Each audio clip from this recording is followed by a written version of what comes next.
Wassalli wassallim ala nabiyyina habibina Muhammadin sallallahu alaihi wasallam wa ala alihi washabihi asma'in amma ba'du. Semua yang kami hormati, ada Pak Rektor, ada Rektor Senior Pak Arsoyo, ya teman-teman direktur, dosen semua yang saya hormati. Tadi katanya mau naik kelas ya. Kalau naik kelas dari rumah saya niatkan mari mengkaji diroyah. Diroyah itu melogikakan riwayat. Jadi misalnya kita sering dengar Rasulullah SAW sering ngendikan kalian masuk surga itu bukan hanya berdasar amal, tapi berdasar anugerah Allah Subhanahu wa Ta'ala. Oke, kita sepakat amal kita, perilaku kita, ibadah kita andaikan dikompensasi dengan nikmat yang Allah berikan tentu tidak seimbang. Untuk membayar itu saja sudah lunas. Jadi Anda semua tidak berhak masuk apa? Surga. Sehingga di beberapa riwayat dijelaskan ada orang yang 500 tahun ibadah, nggak pernah maksiat. Ditanya sama Allah, kamu masuk surga karena apa? Karena ibadah saya ya Allah. Ya sudah, surga kamu 500 tahun saja, karena ibadah kamu 500 tahun. Ini cerita umur-umur orang dulu. Ya Allah, katanya surga engkau ini selamanya. Ya kalau yang selamanya itu rahmatku, kalau amal kamu terbatas ya surganya sesuai amal kamu ya terbatas. Ya sudah ya Allah, berarti masuk saya surga saya ini karena fadl engkau, karena anugerah engkau. Itu namanya apa? Diroyah. Diroyah itu satu kajian analisis di mana kita percaya riwayat, tapi kemudian punya logika, punya diroyah. Ini penting supaya tauhid kita ini kuat. Jadi dulu ada orang yang sangat cerdas, namanya Jubair bin Mut'im. Dia saking cerdasnya, juga kaya, juga tokoh, dikirim sebagai delegasi pembebasan Asra Badrin, tawanan Badar. Kemudian pas datang ke Masjid Nabawi, Nabi delalah pas baca Wattur wa kitabim mastur. Sampai pada titik Nabi baca Am khuliqu min ghairi syai'in amhumul khaliqun. Apakah penciptaan yang sedemikian canggih itu dimulai tanpa perwujudan, tanpa sesuatu yang real, yang maujud? Orang itu langsung bersimpuh, matur, ya Rasulullah saya Islam. Kada qalbi yatir, hampir hati saya, otak saya, pikiran saya itu terbang. Karena logika yang dibangun ateisme misalnya, kalau alam raya ini dimulai dari nihilisme, berarti logikanya apa? Al-adamu yakhluqu maujudan. Alam raya ini kan maujud. Maujud itu ada. Kalau yang lebih dulu itu ketiadaan, berarti ketiadaan menjadi sebab kewujudan.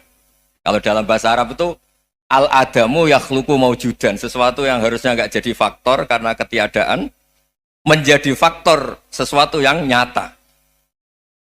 Itu kan nggak masuk akal. Ya kalau alam raya ini ada al-adam sing yasbiku maujudan, berarti alam raya ini al-adamu yakhluqu maujudan, suatu yang tidak ada menciptakan yang ada.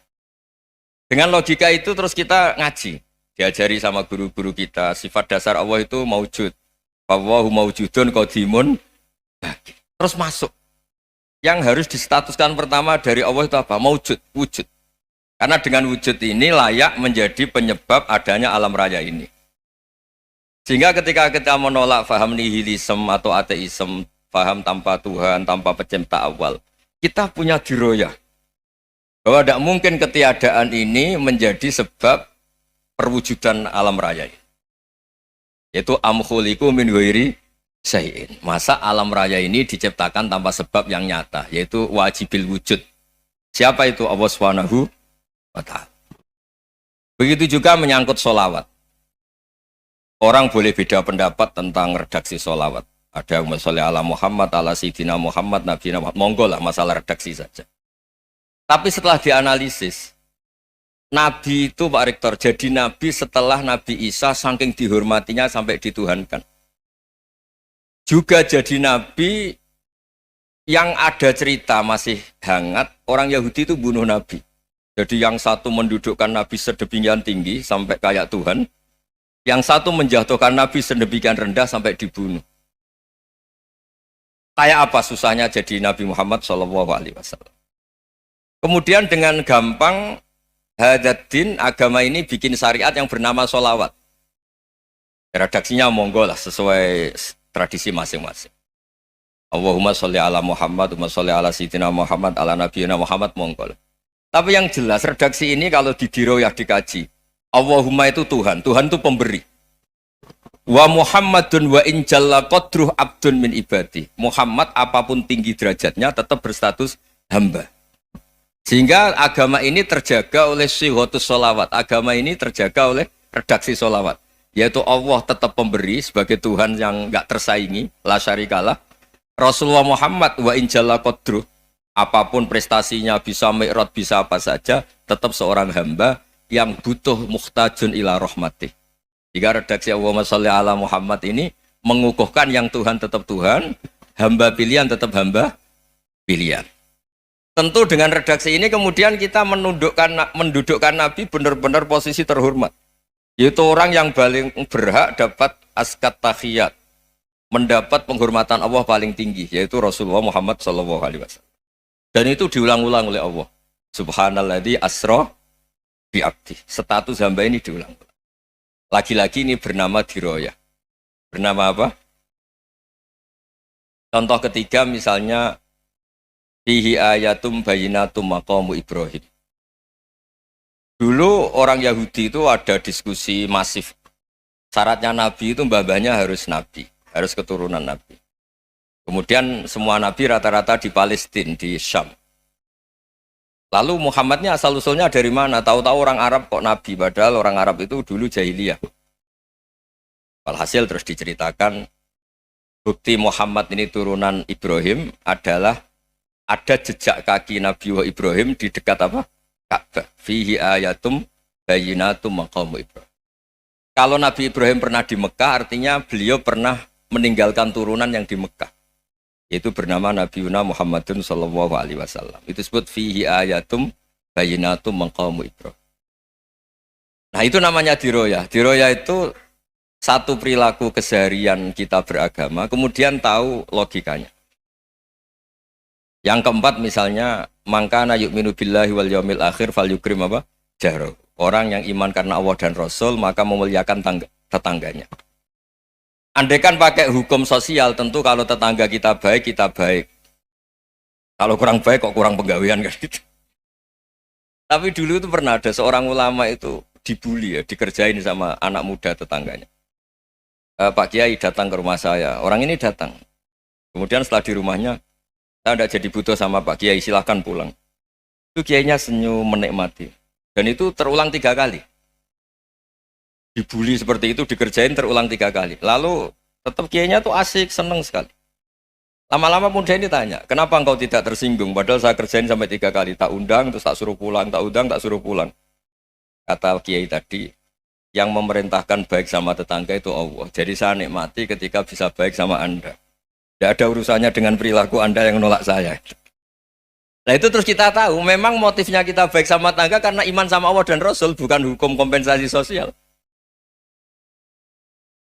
Jadi kalau mau diteruskan Pak Rektor, saya ngajar di sini ya karena perintah Allah itu orang alim harus ngajar, bukan karena perintah Rektor. Kalau diteruskan. Ya saya mohon juga gitu, para dosen, para karyawan di sini, kalau nggak khianat dengan UI itu karena takut sama Allah, jangan takut sama Rektor. Kalau Anda baik juga karena Allah, jangan baik karena apa? Rektor. Bagaimanapun ya semua kita ini makhluk. Makhluk itu la yadurru wa la yanfa. Begitu juga melihat Indonesia. Melihat saya ini kan ikut di UI itu lama sekali, ikut sama Profesor Zeni, dari Profesor Zeni nulis tafsir. Mungkin Pak Harsoyo tahu banyak, dulu Pak Lutfi ya tahu banyak. Tapi saya memang nggak pernah terbuka karena ya memang nggak ingin sebenarnya. Kondisi ini kondisi darurat. Sehingga saya tahu cara berpikir Profesor Zaini, ya tahu komitmen beliau pada UI. Dan pendiri UI memang ya banyak yang dari tokoh NU, Muhammadiyah, dari tokoh-tokoh ormas yang lain memang didirikan banyak orang. Hingga UI memang nggak milih ormas apa tertentu. Dari satu sisi memang baik, nggak dikuasai ormas tertentu, tapi nanti kalau keterusan ya nggak berbentuk. Ya sudahlah dikelola saja, sambil-sambil jelas, sambil-sambil kadang nggak jelas, yang penting ikhlas tadi. Karena kalau terlalu asobia itu jadi repot. Kita ini yang nekuni fikih itu tahu kalau tidak kunut itu madhabnya Hanafi. Kunut itu madhabnya Syafi'i. Tahu-tahu seakan-akan Imam Syafi'i itu NU, Imam Abu Hanifah itu Muhammadiyah. Padahal ini orang-orang yang sebelum NU dan apa? Muhammadiyah. Jadi kalau kita yang nekuni ilmu itu biasa saja dengan perbedaan.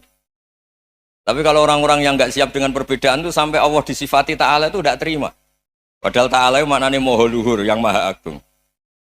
Jadi ada seorang kiai kebetulan pidato pertama Pak Rektor. Assalamualaikum warahmatullahi ta'ala wabarakatuh. Ilmu balik kedua ini nggak terima karena itu dianggap bid'ah ada Ta'ala. Hanya dia bilang Assalamualaikum warahmatullahi tanpa ta'ala wabarakatuh. Itu saking asobiahnya itu Allah ditambahi ta'ala itu tidak terima. Padahal ta'ala itu maknanya Maha Agung. Nah itu kan jadi repot kalau asobiah gitu. Kalau kita ngadepi perbedaan itu biasa saja. Karena kita mungkin bacanya banyak, lihat hal-hal seperti itu ya biasa saja. Karena dulu itu perbedaan itu urusan sudut pandang. Ya saya ulang lagi, perbedaan itu sudut. Allah yang Tuhan saja sering didebat sama nabi-nabinya. Karena urusan sudut pandang apa? Saya beri contoh ya. Suatu saat Khalilur Rahman Ibrahim itu saatnya meninggal sama Allah, Israel disuruh. Israel itu Ibrahim saatnya meninggal, ambil nyawanya. Setelah datang ke Ibrahim, ya Khalilur Rahman Ibrahim, saya disuruh nyabut nyawa Anda. Itu Israel dipaksa mikir sama Ibrahim. Hal ra'aita khalilan yumitu khalilah. Kamu tahu orang yang mencintai kemudian bunuh yang dicintai. Itu logika agak benar. Akhirnya Israel kan nggak biasa debat, kan nggak dilatih debat, nggak pernah ikut lomba UI debat ilmiah. Dia taunya nyambut nyawa aja. Kembali ke Allah. Ya Allah, kata Ibrahim, hal ra'aita khalilan yumitu khalilah. Masa kekasih bunuh yang dicintai ya. Tapi kata Allah santai. Bilang ke Ibrahim, hal ra'aita habiban yakrahu ayyalqa habibah. Masa katanya dia cinta saya, kemudian ketemu saya tidak berani. Israel mater lagi. Logikanya gini, Ibrahim, masa yang dicintai sama yang ketemu yang dicintai nggak berani? Ya udah ketemu aja. Katanya yang meninggal itu. Artinya kamu bisa saja GR tidak mati-mati karena merasa dicintai, atau ingin mati karena mencintai. Nah maksud saya, dalam hal-hal seperti ini orang UI pasti nggak jelas. Katanya cinta Allah suruh mati ya nggak mau. Nggak jelas kan? Dibilang nggak cinta juga nggak mau. Tapi dibilang cinta kalau ukurannya mati juga nggak mau. Nah, tapi dalam banyak hal nggak jelas itu penting Pak Rektor. Penting sekali. Buatan guyon. Saya beri contoh sekian ilmiah, nggak jelas itu penting. Rasulullah SAW itu dalam banyak hal itu disuruh Allah, memang disuruh supaya ngambil sikap seperti itu. Karena Allah itu punya otoritas penuh untuk bikin orang itu baik atau tidak baik. Wahsy itu yang membunuh Sayyid Hamzah, orang paling dicintai Nabi, di antara yang dicintai Nabi. Qatalahu Wahsyun, dibunuh oleh Wahsy. Nabi secara basarnya itu gak suka sama Wahsy. Sampai cara lahir ya ingin corong Jawa, ingin masuk nol. Tapi apa kata Allah? Laisa laka minal amri syai'un aw yatuba alaihim aw yu'adziba. Itu tidak wilayah kamu Muhammad. Malah Wahsy dikasih tobat sama Allah. Khalid bin Walid, itu perang Uhud kalah itu karena ide brilian Khalid bin Walid. Pas itu masih panglima kafir. Yaitu pura-pura kalah, ghanimah dilepas, sahabat turun, pasukannya naik, walhasil orang Islam kalah. Khalid bin Walid akhirnya juga masuk Islam. Orang yang secara basariah Nabi itu gak siap. Kebalikannya juga ada. Sa'labah itu orang sampai dapat gelar Hamamatul Masjid. Ini pas ngaji mesti ingat. Salah. Dia di masjid terus. Setiap habis salam tuh lari karena istrinya nyuwun sewu masih berpakaian yang tidak pantas. Kenapa engkau terburu-buru pulang? Pakaian yang dipakai istri saya sekarang saya pakai. Ya pakaian sarung itu kayak Pak Rektor kan fleksibel. Ini khusus mau Ramadan, tidak akan sarungan terus, gak usah khawatir. Jadi ini tadi sudah janjian. Saya yang kiai celananan, beliau yang rektor pakai sarung. Jadi iya. Supaya itu barter madhab. Tapi hanya sekali ini aja, bukan. Jadi jangan diharapkan ini jadi tontonan terus-menerus. Dan ini barter madhab. Saya sama Profesor Kores juga sering gitu. Saya pakai sarung yang dihadiahi beliau pakai sarung yang dihadiahi saya. Memang itu tradisi Islam. Tahadau tahabu, kamu saling memberi hadiah maka kamu saling mencintai. Bukan riswah, bukan riswah. Walhasil terus Sa'labah ini mbok saya didoakan Nabi supaya saya kaya, supaya tidak sering ganti-ganti pakaian seperti ini sama istri saya.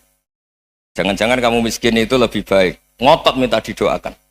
Didoain Nabi kaya, terus lama-lama ninggal sholat, ninggal jamaah. Itu Allah belum tersinggung. Yang mulai Allah tersinggung itu kan saya sering fatwa di mana-mana, sering memberi saran. Mumpung kamu miskin itu sering sedekah, karena kalau sudah kaya itu tidak bisa. Saya memberi analogi gini. Kalau saya masih santri miskin, punya uang 100.000, diminta guru saya 50 tak kasihkan, padahal itu 50%. Punya 2 kambing kurus, diminta guru saya 1 pasti tak kasihkan, padahal itu 50%. Jadi kalau punya sapi Brahman atau sapi limusin yang harganya itu 100 juta, punya 2, diminta 1 boleh enggak? Enggak boleh. Saya punya motor butut 2, diminta teman saya 1 boleh, tapi kalau Davidson Harley itu enggak boleh itu. Nah, walhasil itu kalau kita miskin, misalnya kita zaman kuliah atau zaman mondok atau zaman apa saja, punya uang 100.000, nartik temannya sampai 50.000 kan biasa. Tapi setelah 1 miliar, berani nggak kamu kasihkan 500 juta? Sama-sama 50%? Enggak kan? Nah Sa'labah gitu, ketika zakat masih per 40 kambing 1 kambing, itu sebenarnya kan masih ringan. 41, 82. Kambingnya itu sudah mabenal jabalen. Barang dihitung zakat karena sudah ribuan, jumlahnya sampai 400 kambing. Banyak lah pokoknya. Terus kata Sa'labah, ini pemerasan. Karena jumlahnya besar. Allah tersinggung karena nabinya dianggap narik zakat itu dianggap khorot, dianggap pemerasan. Allah tersinggung kemudian fa'aqobahum nifakon fi qulubihim ila yaumil. Dia ditetir munafik. Semenjak itu terus tadi kembali gak jelas tadi. Barkohnya gak jelas itu menjadi orang tuh bijak. Ini sekarang nakal, jangan-jangan nanti jadi orang baik. Yang sekarang baik, jangan-jangan suatu saat jadi tidak baik. Semua orang introspeksi. Gak ada jaminan kalau kita sekarang baik akan baik terus. Gak ada jaminan kalau kita sekarang buruk akan buruk terus. Sehingga terus banyak kiai-kiai bijak itu memang lahirnya gak tegas. Tapi gak tegas itu yang menjadikan bijak. Karena sama-sama mungkin. Itu yang disebut laisa laka minal amri syai'un aw yatuba alaihi wa yu'adzibum. Itu tidak wilayah kamu. Ketika Allah mengomentari orang munafik juga wa yu'adzibal munafiqina insya'a aw yatub. Bisa saja ada yang disiksa, bisa saja ada yang dikasih tobat. Karena pola yang kita analisis itu semuanya menurut kita. Bukan menurut kemaslahatan orang apa? Banyak. Saya punya sekian contoh cerita. Orang yang sowan kiai baik-baik, mungkin bawa gula atau salam tempel, tidak tahu lah. Itu tidak mesti jadi wali. Tapi Kalijogo yang kenal Sunan Bonang, itu kenalnya itu karena ingin begal. malah jadi wali. Tapi tidak usah dicoba. Umar itu nyari Nabi itu mau dibunuh. Tapi malah tobat jadi orang baik. Jadi ini penting ngaji ya, supaya tidak tegas itu, tidak jelas itu kadang baik. Nah termasuk saya juga termasuk dia yang milih tidak jelas. Saya sering gojlok gini, Fajar Hadili ini murid-murid saya sering saya gojlok. Kalau semua sistem pendidikan kayak kampus, kayak UII, kayak UIN semuanya, itu sistem yang bagus karena tertib, jam kuliahnya jelas, mata kuliahnya jelas. Kalau di pesantren itu Pak Arso itu nggak tertib, tapi justru itu enak ketemu di jalan orang berani tanya. Nah ini kalau mbak-mbak misalnya menstruasi, mau belajar haid nunggu semester berapa baru tahu.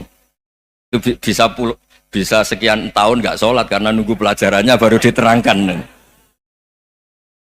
Mau haji juga gitu, nunggu mata pelajaran haji. Kalau nggak jamnya, nggak mau dosennya ngajarin. Ya, kalau kiai kan enggak, ketemu di jalan tanya, dijawab. Jam berapa juga dijawab.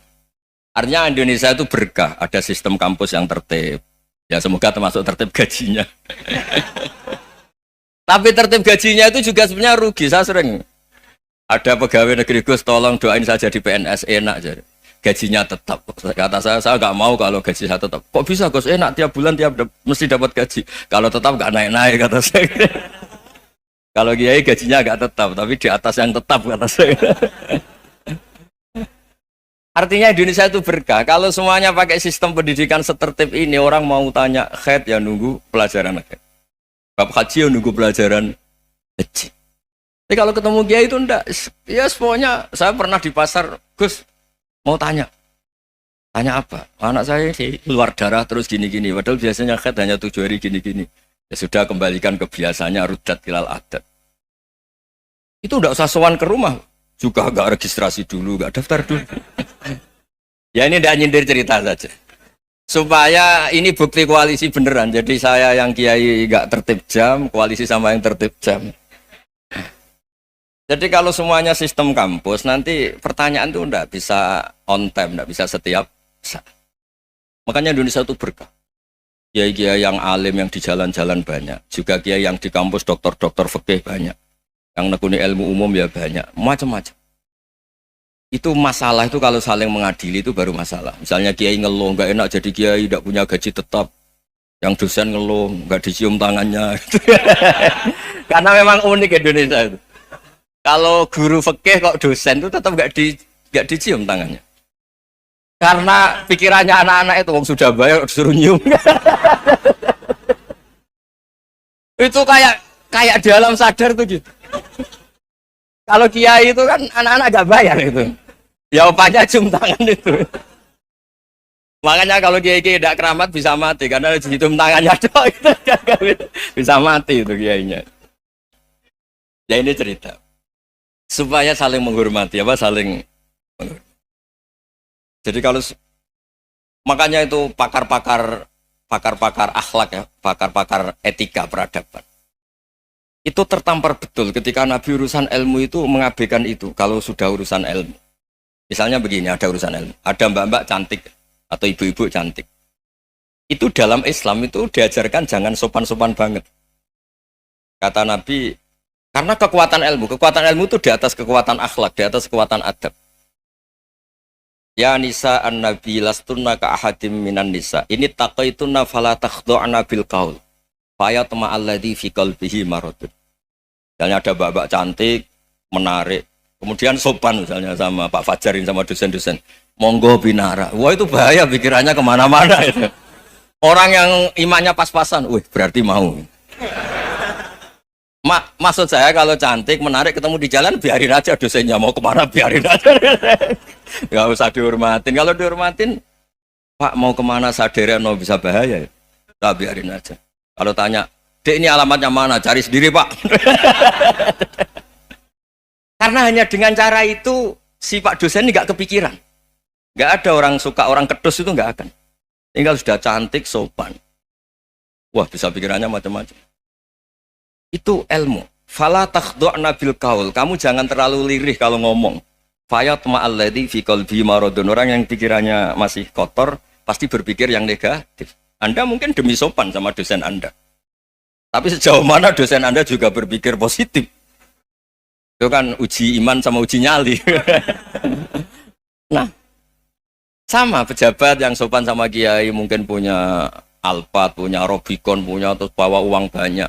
Terus sama kiai cium tangan hormat. Jangan-jangan kiainya yang pikirannya macam-macam. Ini berarti bisa jadi muhibbin potensial misalnya. Nah, saya ini termasuk kiai yang pengagum ilmu. Sehingga saya sama orang yang medit, yang kikir sama saya itu saya senangnya bukan main. Kenapa? Karena kalau orang medit itu gak berhak nuntut. Tapi kalau orang lomo 1 juta minta surga, 2 juta ya minta apa? Surga. Gus, salam template. 200.000 aja kadang minta surga. Tapi kalau yang kikir-kikir ya sudah salaman tok sudah, nggak minta apa-apa kan dia tahu diri, oh nggak bayar kok minta. Maksud saya Islam itu luas, dinikmati saja, Pak. Dinikmati saja. Nah itu diroya, maksudnya itu diroya. Diroya itu kamu tahu aturan Islam itu kamu harus yakin khairihi wa syarrihi minallah. Semua itu ujian, tapi kemudian dikaji. Makanya saya ini termasuk pengagum Imam Syafi'i. Imam Syafi'i itu dikasih tahu. Tadi orang yang di depan engkau cium tangan hormat tuh di luar ngomong-ngomong, ngata-ngatain Anda. Imam Syafi'i tertawa-tawa sewenang. Loh, ada ini dikata-katain di luar kok. Kok tidak kamu anggap munafik malah tertawa. Berarti saya wibawa, di depan saya nggak berani. Dianggap enteng saja. Dibilangin, sebagian orang kampung sini nggak suka sama engkau. Baguslah, tidak akan pinjam uang sama saya. Di mana-mana orang pinjam minta tolong itu karena seneng. Kalau benci kan enggak. Intinya dianggap enteng saja. Yang terjadi di dunia itu semuanya dianggap enteng saja. Man asa ilaika faqat atlakoka. Yang berburuk sama kamu itu membebaskan kamu. Coba kalau akrab, titip. Ya misalnya akrab sama Pak Fajar, bilangkan ke Pak Rektor, sangkap tuh jadi guru tetap atau apa, kan ribet. Kalau tidak cocok kan nggak minta apa-apa. Makanya hati-hati Pak Rektor sama yang akrab-akrab itu. Itu dulu saya juga nggak paham. Di antara wasiat Bapak yang sering diulang-ulang tuh itu. Suatu saat kamu jadi kiai, ngelola orang nggak seneng tuh gampang. Sudah, situ orang lain. Tapi kalau ngelola orang nggak orang seneng tuh repot. Mintanya aneh-aneh. 100.000 aja minta surga. Hanya teman tenis saja minta naik jabatan. Intinya itu ya sudahlah dikelola. Yang seneng ya berkah, mungkin teman berjuang, teman diskusi. Yang nggak seneng ya berkah, karena ini tidak minta macam-macam, tidak seneng. Nah itu namanya diroya. Diroya itu satu kajian keilmuan yang menjadikan kita ini nyaman dengan riwayat-riwayat panduan-panduan dari Rasulullah Shallallahu Alaihi Wasallam. Kayak tadi. Kenapa sih tentang baik sama tetangga, baik sama tamu? Hitung-hitungannya itu mangkana yu'minu billahi wal yaumil. Saya pernah dicium sama orang miskin yang akut, miskin betul. Itu tak ajarin, Anda ini lebih hebat ketimbang orang-orang kaya. Misalnya gini, misalnya ada komunitas rektor atau kiai besar. Saya ini kata orang banyak termasuk kiai besar. Mungkin kalau pinjam uang itu karena mau beli mobil, aksesoris mobil, karena kita kiai top, atau rektor, atau orang-orang top. Kalau sesama orang miskin, itu pinjem-pinjemannya itu urusan beras, itu urusan nyawa. Keren mana? Menyelamatkan nyawa sama aksesoris mobil. Nyawa. Jadi pahala kamu pasti lebih besar itu. Itu senengnya jadi orang miskin terus keterusan sampai sekarang. Itu. Lo coba kalau menteri sama menteri, rektor sama rektor, kira-kira pinjamannya apa Pak Arso? Kan kalau mau beli mobil atau mau umroh VIP, pokoknya yang keren-keren. Kalau orang miskin pinjam karena apa? Makan kan? Beras kan? Makanya kalau yang sedang miskin monggo lah kalau ingin teruskan. Maksud saya Islam tuh seenak itu. Islam tuh segampang itu. Sudahlah yang sedang miskin ya keren. Karena sekali sosial tuh urusannya apa? Nyawa. Tapi kalau miskin semua ya Indonesia bisa tutup kan. Ya sudah yang kaya-kaya itu saya menyelamatkan Indonesia karena bayar pajak yang menjadikan Indonesia berjalan. Tapi ya dipakai yang benar. Nah, begitu seterusnya. Ada kiai miskin cerita ke kita. Terus enak jenengan alim, terus punya santri banyak, bisa ngajar di mana-mana. Saya bilang, hebat kamu. Dia hidup di daerah tertinggal. Itu yang diajarkan kan hanya tauhid. Kan nggak mungkin desa tertinggal baca fikih perbandingan madhab. Kan nggak mungkin. Kalau yang kayak Pak Fajar, Pak Sadali kan nggak mungkin. Fikih perbandingan apa? Madhab. Menyorot madhab dunia. Gaya engke-engke itu kan nggak mungkin. Tapi pertanyaannya, yang menyelamatkan masuk surga itu tauhid apa perbandingan madhab? Tauhid. Ini hanya mengajarkan fardu kifayah, sunat-sunat. Ini Anda mengajarkan fardu ain. Surganya dulu kamu. Oh terus senangnya jadi kayak gitu. Karena yang diajarkan apa? Tauhid. Sementara kita yang gaya-gaya ini, ajarkan perbandingan apa? Madhab, studi banding ke Al-Azhar kemana-mana. Ini enggak, tauhid. Dari orang nyembah pohon jadi nyembah Allah Ta'ala. Keren enggak? Keren. Jadi terus kiki sama saya senangnya bukan karena tak bela. Tapi ada yang agak kurang ajar tanya saya. Kalau itu hebat kenapa Gus gak mau jadi kayak itu? Waduh. Wah ya repot kalau pertanyaan. Terus tak jawab, kalau saya jadi kayak itu, kamu ngangsu ilmu dari mana coba? Ya dari jenengan, ya kalau sama gobloknya ada bisa. Ya sudah Gus aja yang jadi kayak besar. Maksud saya, ya sudahlah kita begini seperti yang saya ajarkan di sini, saya sarankan supaya orang itu tahu. Ini namanya diroyah, apa? Makanya kata Imam Ghazali itu kalau kamu ingin sopan gampang melihat anak kecil, dua aqallu minni dzamban, dia dosanya lebih kecil. Karena masih kecil kan, tentu secara dosa enggak banyak. Kalau melihat orang yang tua, dua aktsaru minni ibadatan, dia tentu ibadahnya lebih banyak karena umurnya lebih banyak. Sehingga terus semua orang lain tuh di depan kita itu hebat.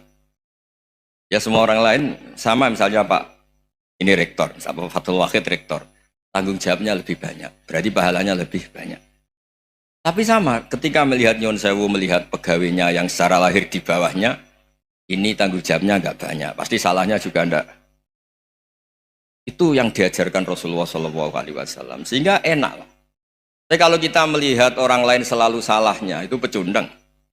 Allah saja tidak seperti itu kan, amal baik ya ada khairan, amal buruk ya ada saron, semuanya dilihat oleh Allah Subhanahu wa Ta'ala. Saya itu punya teman Gus, agak beling, agak seenaknya. Dulu miskin. Wah itu seenaknya betul. Kayak kenal Tuhan. Tak tanya, kenapa kamu seenaknya? 1 bulan tuh labanya bisa 200 juta sampai 500, sampai 1 miliar. Saya itu Gus, setelah duha itu perkembangannya bagus. Sholat duha itu. Saya pernah miskin, kan kata apa? Ingkana rizki fisama, apa? Wa ingkana qalilan, ya kalau fisama fa'anzilhu, terus wa ingkana qalilan fakasirhu, kalau sedikit perbanyak. Ini trennya sudah benar semua. Nah, wa ingkana apa? Ya, haroman fatohiru, kalau haram yang kau sucikan. Makanya saya seenaknya, kalau qalilan sudah fakasiru, paling trennya yang nggak benar juga fatohiru, kata Mas. Dia yakin kalau yang nggak benar-benar sudah disucikan Allah, karena yang lain-lain sudah. Dari miskin sudah kaya, qalilan sudah fakasiru, paling yang haroman juga sudah fatohiru gitu. Tak tanya, lah kamu kok tahu? Polanya sudah ada Gus, karena sang qalilan. Kamu sembrono sama Tuhan kok begitu kan? Tapi apapun itu seneng saya. Seneng saya sering salah teh, makanya saya mohon yang sekarang miskin, sedang miskin itu ya ndak usah nyesal banget-banget. Kalau ingin kaya monggo lah, namanya orang juga ingin. Ya, tapi Anda harus bangga. Sosial antar kalian adalah urusan nyawa dan itu pahalanya luar biasa. Supaya kita, nah yang kaya-kaya juga boleh GR lah karena pembayar pajak. Dan itu bisa menyelamatkan apa? Indonesia Raya. Begitu seterusnya. Itu yang diajarkan Nabi, antawadhu hatta la yabghiya ahadun ala ahadin. Kamu semua harus tawadhu sehingga antar kalian tidak saling tidak sopan, tidak saling liar, tidak saling mendolimi. Termasuk tadi sikap gak jelas tadi. Orang dolim yang sekarang dolim bisa saja tobat, yang sekarang soleh bisa saja nanti. Semuanya tuh mungkin. Kita diajari ya muqallibal qulub tsabbit qalbi ala dini. Jadi keliru kalau kita dalam banyak hal harus tegas, gak mesti. Al halalu bayyinun wal haramu bayyinun. Tapi ada wa bainahuma umurun mustabihat. Ada yang wilayahnya itu abu-abu. Misalnya ada perempuan cantik, misalnya contoh paling gampang. Kalau kamu ajari secara serius, kamu bisa aja tergoda jadi fitnah. Tapi kalau orang soleh gak berani ngajarin, kemudian digunakan orang fasik, malah menjadi orang nakal, kita juga tanggung jawab. Kamu mau tegas gimana? Wilayahnya sama-sama mungkin. Wilayahnya sama-sama mungkin. Yang dekat pejabat mungkin terkontaminasi KKN. Tapi kalau pejabat gak dekati orang soleh, punya perilaku yang gak soleh, yang repot juga Indonesia kan? Nah hal-hal seperti itu kita tidak perlu ngambil sikap. Maksudnya nggak usah ngambil sikap, ya kita buktikan kalau milih satu madzhab, kita buktikan semuanya lebih baik, semuanya lebih bermanfaat, semuanya lebih berperadaban. Karena nggak bisa dihindari wa bainahumain. Termasuk nyuwun sewu, saya mohon maaf sama mulai Pak Harso, Pak Lutfi sampai Pak Fathul Wahid. Saya ini termasuk kiai yang nggak suka dekat sama orang-orang top. Bukan karena hasud. Memang konstitusi kiai harus gitu, la tamuddanna ainaika. Kenal orang lebih tinggi itu kan resiko. Misalnya saya kiai desa, mungkin punya keri tua sudah seneng, punya kijang tua sudah seneng. Gara-gara kenal Pak Wahid naik Kempri, waduh kok saya kalah itu. Kenal orang itu kan resiko. Mungkin dosen-dosen sini kalau kenal saya di Rembang juga resiko. Di sini gak ada cium tangan, melihat saya di sana, wah gak enak jadi dosen. Jadi memang harus dibatasin. Sekiranya mungkin orang terus, karena latamud dan nanawa ainaika ilham. Kamu jangan sering melihat orang lain yang mungkin secara lahir dapat nikmat yang lebih tinggi timbang Anda. Kalau kamu nggak bisa ngelola hati Anda bisa hasut, Anda bisa dengki. Paling tidak Anda bisa ada syukur. Saya itu sering didolani pejabat. Juga sering melihat pejabat di TV-TV. Naik mobil aja ada yang naikkan. Bahkan kalau wudhu itu anduk aja ada yang bawa. Itu kalau yang nggak kuat, wih naik jadi pejabat. Ya makanya terus konstitusi Kiai itu mengatur, sudahlah mata kamu itu kamu batasin. Jangan melihat sesuatu yang potensi ya, potensi menjadikan Anda tidak apa syukur. Jadi saya mohon, ini memang konstitusi saya sebagai kiai, jadi saya tapi di hati saya tetap akrab. Saya doakan semua untuk UI, untuk semua orang Indonesia kita doakan. Kita ingin semuanya tambah baik, tambah baik. Oke, ngoten mawon. Assalamualaikum warahmatullahi wabarakatuh.